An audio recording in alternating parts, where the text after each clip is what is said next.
back to 360 Fitness with Jaimie and Nikki. Hi, Nikki. Thanks for coming to my place this time. I know we've got a really busy day planned with filming today, but one of the first things we wanted to talk to you about was really finding the right running shoe and sharing our own experiences. It's something I've written about and also recorded before, but I wanted to bring Jaimie in because I used to wear ASICs, and Jaimie wears ASICs, and now I wear Newton, and we've got so many people asking us, how do you choose the right shoe for you?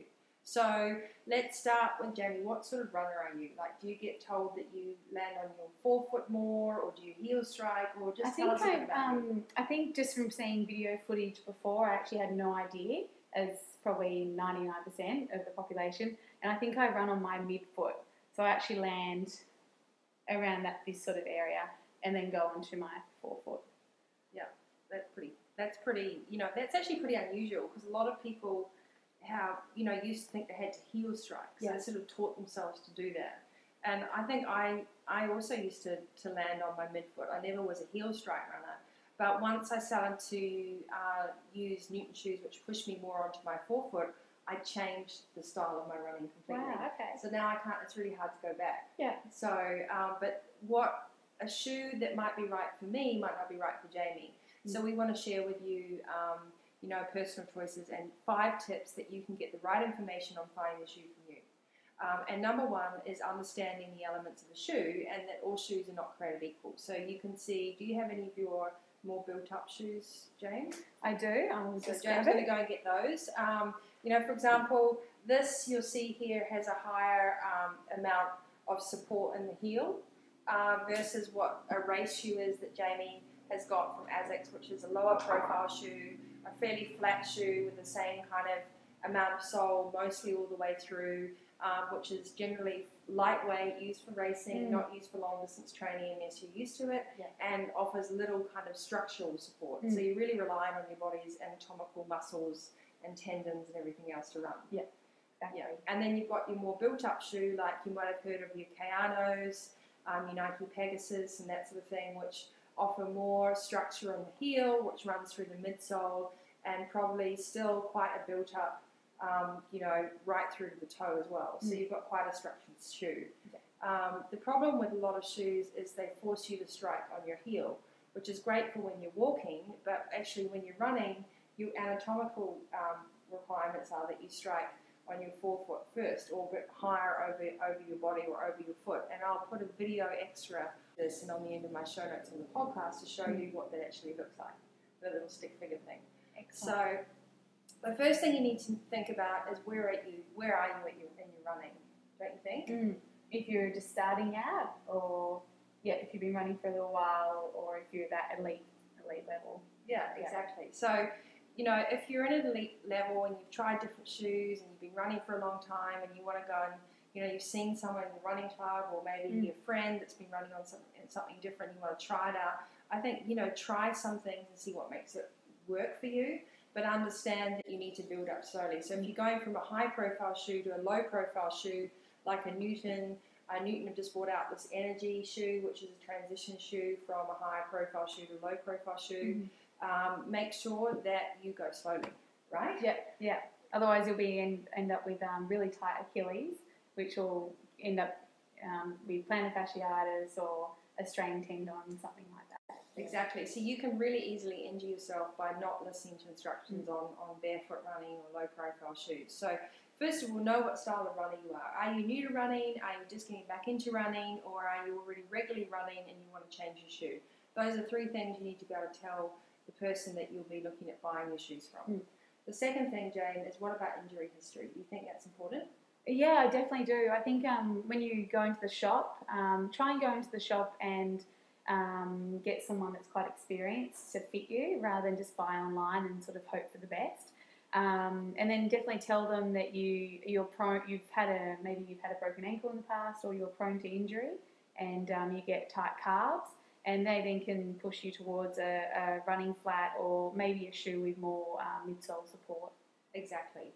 And, even if you might be a few kilos overweight while you're getting into running, don't let that deter you, because there are shoes which can provide great structure and support, and you don't need to run like a bat out of hell to beginning with. So it's just like one foot in front of the other and get started. So, you know, do tell them if you've got injuries. What about working out how much distance you're going to do a week?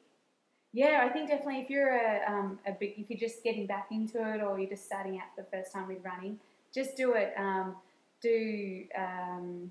Almost circuit training. So do 100 meters of running and then 100 meters of walking. And just keep doing that maybe and build up to 2 kilometers the first time. Next time you can do 3 kilometers. Next time you do 4 kilometers to the point where you're running maybe 2 kilometers at a time and then you're walking 500 meters and then running another 2 kilometers. So take it slowly, incremental, just so you don't strain the muscles. Yeah, exactly. And, you know, if you're running 3 or 4 times a week, don't forget that your shoes will wear out. And normally I replace my shoes. I mean, I rotate my shoes. I've got about 10 pairs of running shoes. So I rotate and I wear a different pair of running shoes depending on what colour my outfit is. Yeah. But they're the same shoe.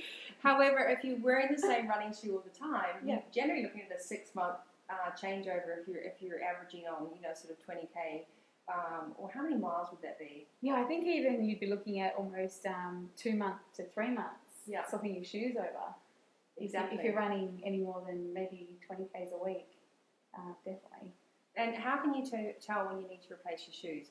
You'll know when the sole of the shoe has really been worn down, and you'll also know when the heel of the shoe is being worn down. And neither Jaimie and I have an example of that right now because we've actually all, you know, we rotate our shoes quite well. Yeah. But you know, it's really, really important that you don't just keep wearing the same old shoe. Having 2 pairs of shoes and rotating it can prolong the life of your shoes as well, and also prevent injury and that sort of thing. So make sure you know how many Ks or miles a week you're going to run. Tell your expert shoe person in the store, for example, and don't just buy online if you don't have any experience. Like, go in and get the right type of advice first as well. And let's talk about the great shoe off.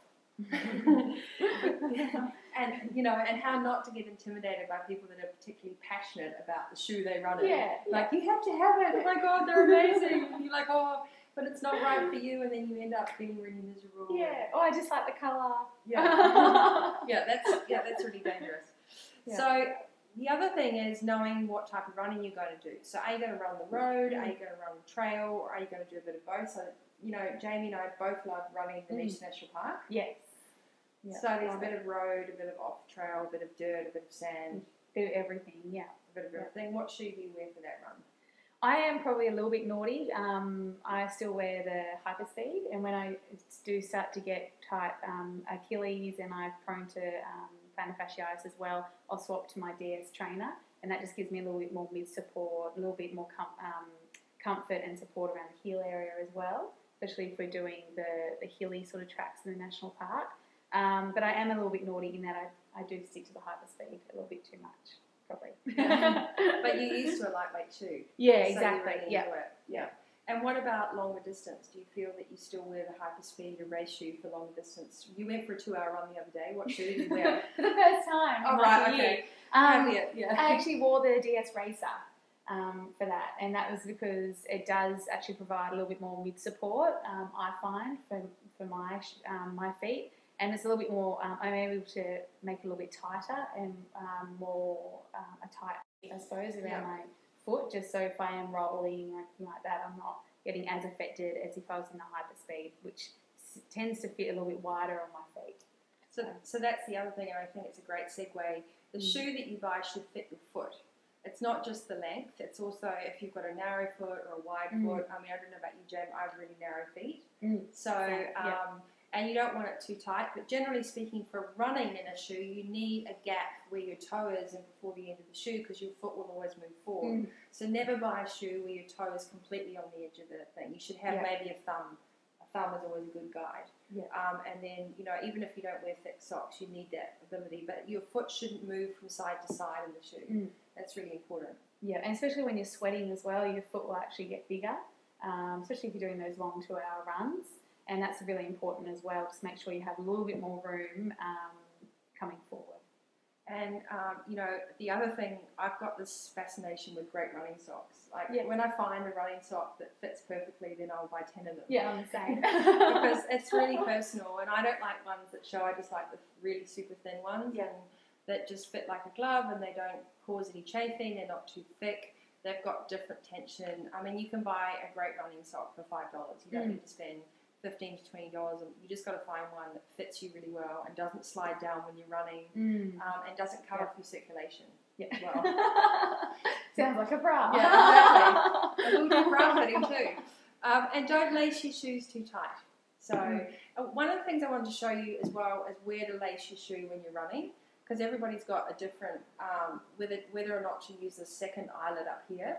Now, a friend of ours, Emma, she does a double knot on her shoe, which she passes this lace through here and then brings it underneath to create more structure. I haven't seen that before. Yeah, wow. so she's been taught to do that, and I've actually started running with this, and it kind of brings a little bit more support around the top of your forefoot and around your ankle. So just to do that again, you've got 2 eyelets on your laces part of your shoe area.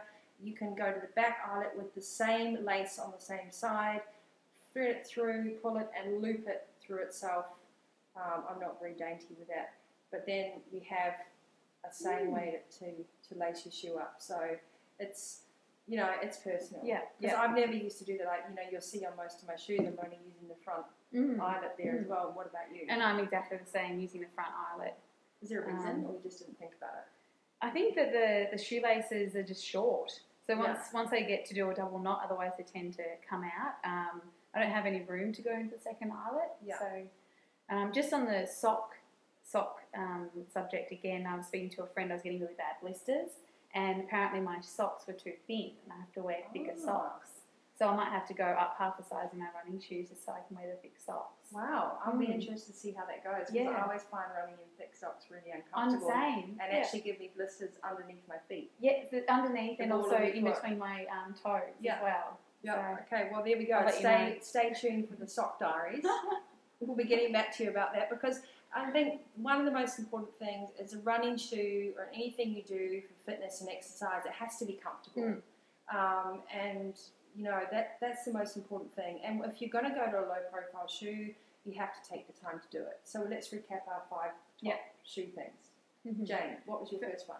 I would definitely be walking into a shop and find someone that knows what they're talking about, perhaps even someone that looks quite fit and runs themselves, and just let them know your history, injury history, how long you plan to be running for, and just how experienced a runner you are as well.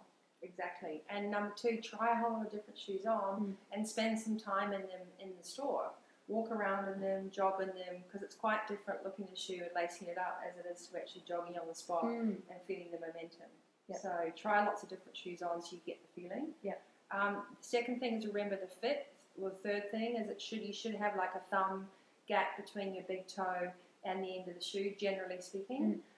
And then, finding good socks to go with it. It's all part of fit as well. Yeah. And the 5th thing would be, take your time to work your way into a new shoe. Yeah. Yeah. So if you've never used that style of shoe before, or even if it's a new shoe in the same style, don't forget that it will be probably more built up than your old one, or less built up if you've gone to low profile.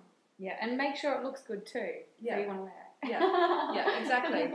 We like shoes that look good, because they just, it makes you want to get out the door, doesn't it? It's really motivating. Yeah, I think brighter the better. Yeah.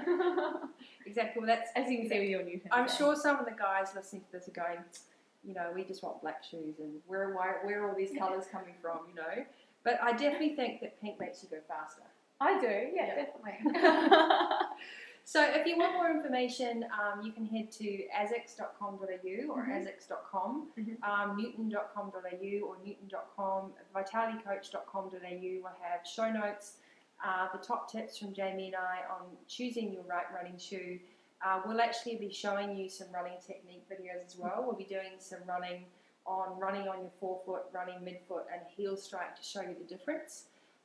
And we just want to wish you a really happy running and to enjoy what really is a fantastic sport for any level and any age. Yeah. Gives you all those the nice feelings and the positive. And the endorphins. And if you are coming back and you used to run a lot and you're coming back from injury or illness, just hop out the door and get some fresh air. It doesn't matter if it's 5 minutes a day.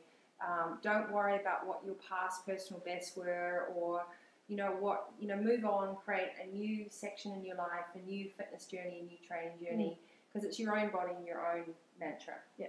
So, and thanks, Jaimie. Excellent. Thank you, Nikki, for having me on. Yeah. And until next time.